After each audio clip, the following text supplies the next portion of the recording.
You guys should be able to hear me. What's going on YouTube? It's your boy GZTV back with another video, and we are here with more basketball. Martin Luther King Day, a day of hoops.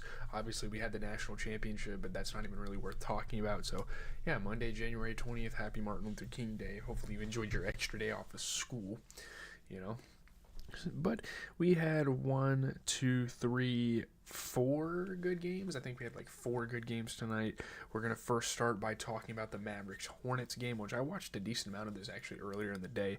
And sorry if you guys aren't getting a video today. I was supposed to do a Squid Game video. I don't think I'm going to get it out before I go to bed. I've been steady working on it. You can't really see my laptop, but I've been up there on my bed steady editing. But that'll be out probably early, it'll be out tomorrow, and obviously we'll try to get that NFL recap going as well. I'm a little behind. I've just been kind of trying to enjoy my weekend a little bit. But LaMelo Ball and Miles Bridges each scored 23 to lead the Hornets over the Mavs by 5. This is their 3rd straight win. This is the best the Hornets have looked in a very long time. Again, LaMelo Ball and Miles Bridges continuing to be big scoring options for this team, and they're huge factors in this team's success, of course. They hold on, and that's awesome. Again, this is the best we've seen the Hornets all year, really. LaMelo Ball hitting threes. Obviously, Daniel Gafford was making it really tough for them, especially on the defensive end. And he's been doing great, filling in for Luka as a scoring option as well. Really fun game. Miles Bridges getting to the rim, doing what he does. Even Josh Green using some athleticism. Again, just a good game for the Hornets. But first, we're going to look at the Mavericks because, man, oh man, Daniel Gafford, 31 points, 15 rebounds. The guy shot 80%. That is extremely impressive. You get the 33-point performance for Kyrie Irving. It's just, the Luka Doncic hole is pretty evident with guys like Spencer Dinwiddie and Klay Thompson just not really outputting at the level that they should. And obviously they have bench options like Najee Marshall who can kind of clean it up and do decent. But Spencer Dinwiddie and Klay Thompson, that's not very good. Those aren't very good guys to have in the backcourt there. I don't know. Maybe they should start Najee Marshall when Luke is hurt. But looking at the Hornets, a 23-point performance for Miles Bridges. I just picked him up in fantasy. Didn't really play the greatest. He got in foul trouble early, but Mark Williams had 13 points, 13 rebounds.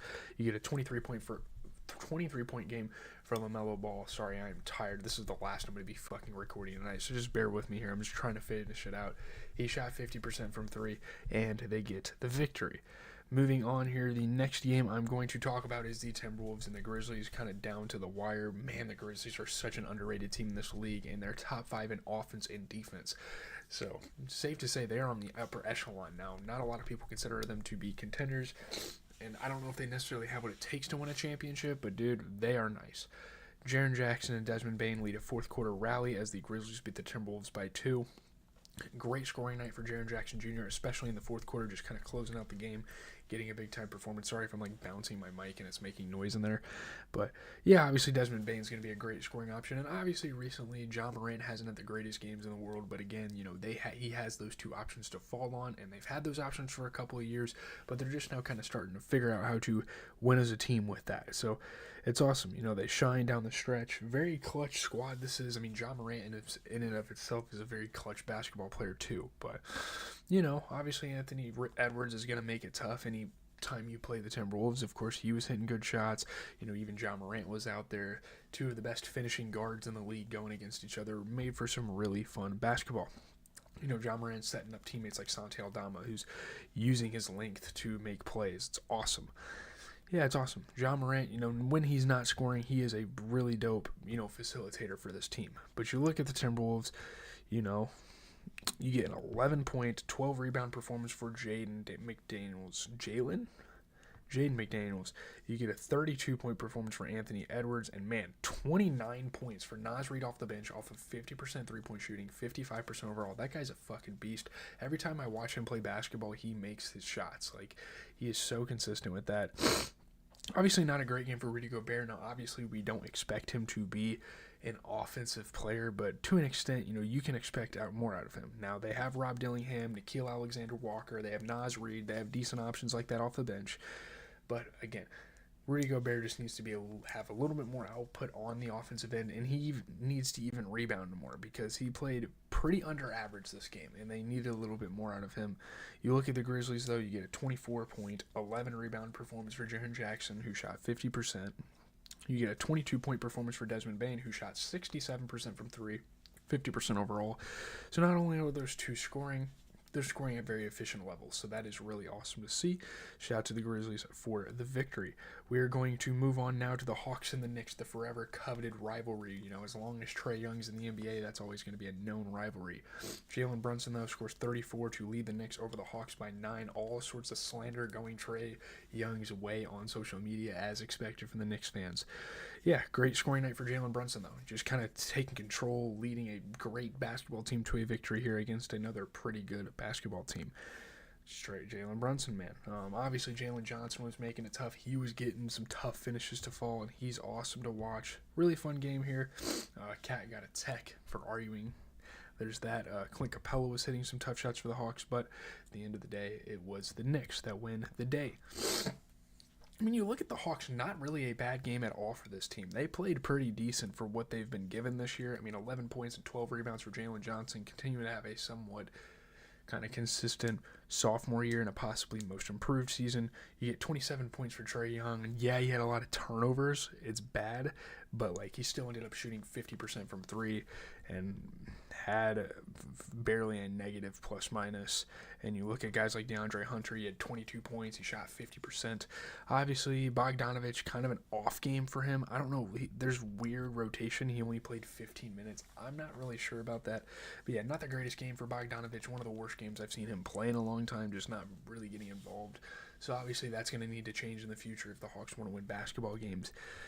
But there you go. You look at the Knicks, you get a 26-point performance for Mikal Bridges off of 50% three-point shooting.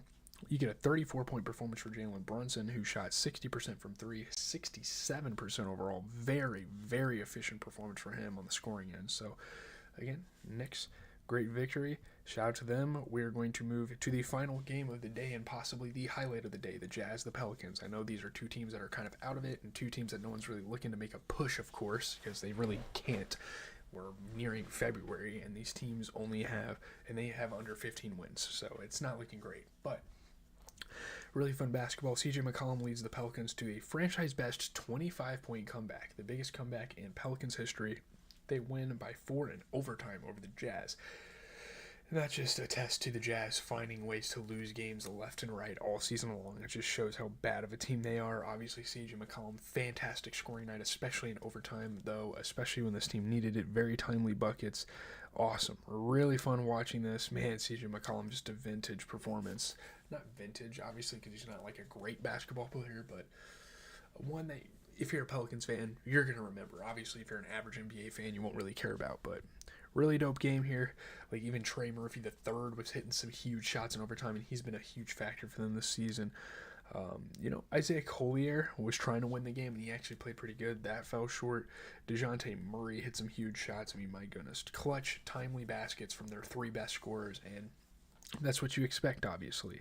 You look at the Jazz, you get a 19-point, 13-rebound game for Walker Kessler. You get 23 points out of Keontae George. You get 20 points and 11 assists out of Isaiah Collier, who shot 50% from three. 10 points, 17 rebounds off the bench for Kyle Filipowski. He's starting to kind of figure it out and kind of have some breakout games here and there.